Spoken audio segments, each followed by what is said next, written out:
Hello, welcome to this edition of Open the Book. It's my turn to read to you again. My name's Neil Jones, and I've lived in the village for years and years. Today's story is called Praying for Peter. Today's story is about the first Christians. They tried hard to follow Jesus and to do the good things they had seen him do.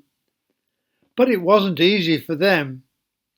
As more people began to follow Jesus, the king became worried that they might cause trouble.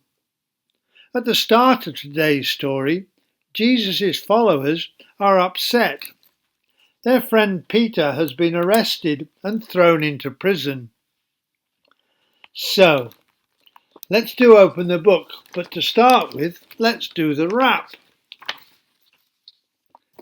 Let's open the book. Let's take a look. Let's listen and see how good God can be. Oh, let's take a look. Let's open the book. Now, once more, a bit quicker. Let's open the book. Let's take a look. Let's listen and see how good God can be. Oh, let's take a look. Let's open the book. I don't expect you made as many mistakes as I did. So, today's story, Praying for Peter. In a house in a back street of Jerusalem, there was a little servant girl. Her name was Rhoda. She stretched out her arms and gave a big yawn. "I'm so tired, but I can't go to bed yet," she complained. "The house is full of people, all praying. And praying must be a thirsty business. I've been fetching drinks all night long." Rhoda sat on the floor, and to keep awake, she reminded herself why everybody was praying so earnestly in the next room.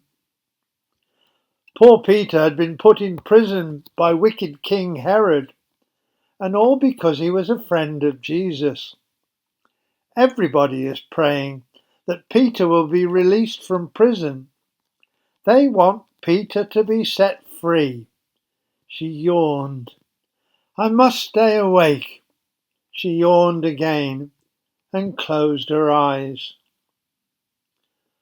On the other side of Jerusalem, in a dark dungeon, Peter was falling asleep too. But he wasn't very comfortable, and neither were the guards he was chained to. Every time Peter tried to stretch his arms, the guard's arms stretched too. "Oi, keep still, you," grumbled the first guard. "Hey, we'd like some kip too. Quit wriggling," moaned the second guard. Sorry, apologised Peter. "I'll try to keep still. Night." The three men settled down to sleep, and soon they were snoring. Suddenly, Peter was woken by a voice whispering in his ear. "Psst! Peter, wake up!" Peter jumped. "What? Who?" he stammered. Peter looked up. He was dazzled by a bright light. He couldn't see who was talking to him. "Get up now. Peter, get up now," the voice urged from the light. Peter stood up, and his chains fell to the ground. He rubbed his wrists and looked at the guards. They were still asleep. He was confused. Then the voice spoke again. "Hurry up, Peter. Do up your belt and put on your sandals." Peter was flustered. "Why?" he asked. "Where are we going?" "Just put on your cloak and follow me," instructed the voice. "Quickly now." Peter followed the voice and the bright light. The man, or was he an angel, was leading him through the dungeon, up some steps, through a door, and out into the street. Peter shivered in the cold night air.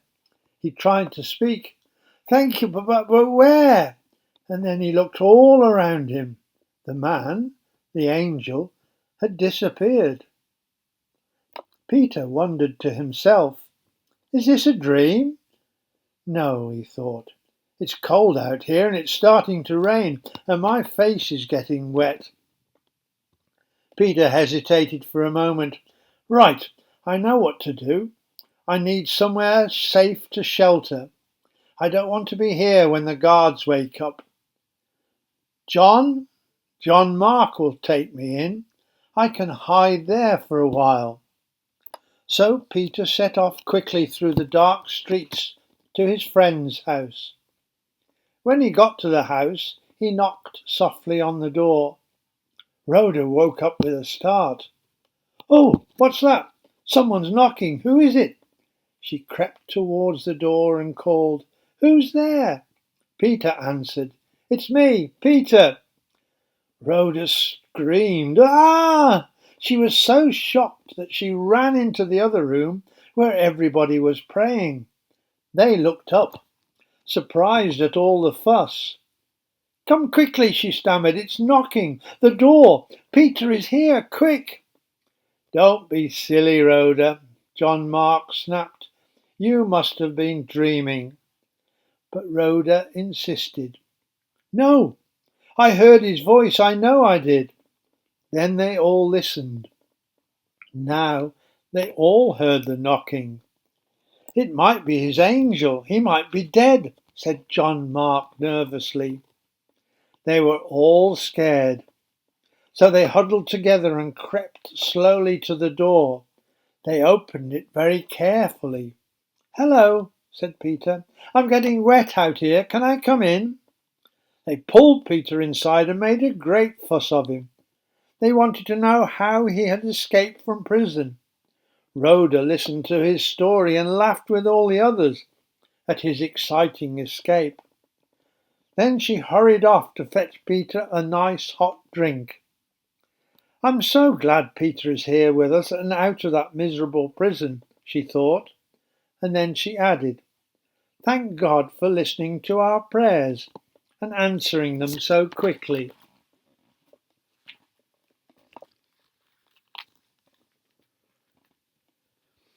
Jesus had taught those first Christians that whenever they were in trouble, they could pray to God. And today they did exactly what Jesus had told them. They prayed for their friend in prison. They must have been so excited when their prayers were answered. Let's close our eyes and think about that story. Christians believe that praying is simply talking to God. They also believe that God hears and answers our prayers.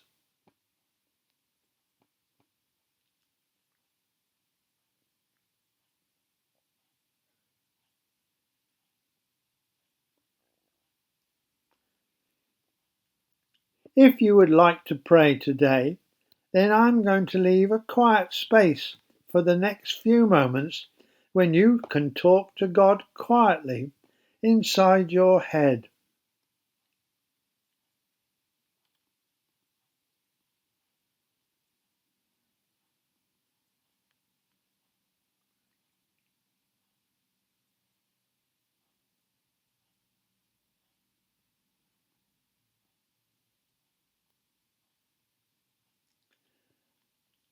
Dear God, thank you for hearing our prayers.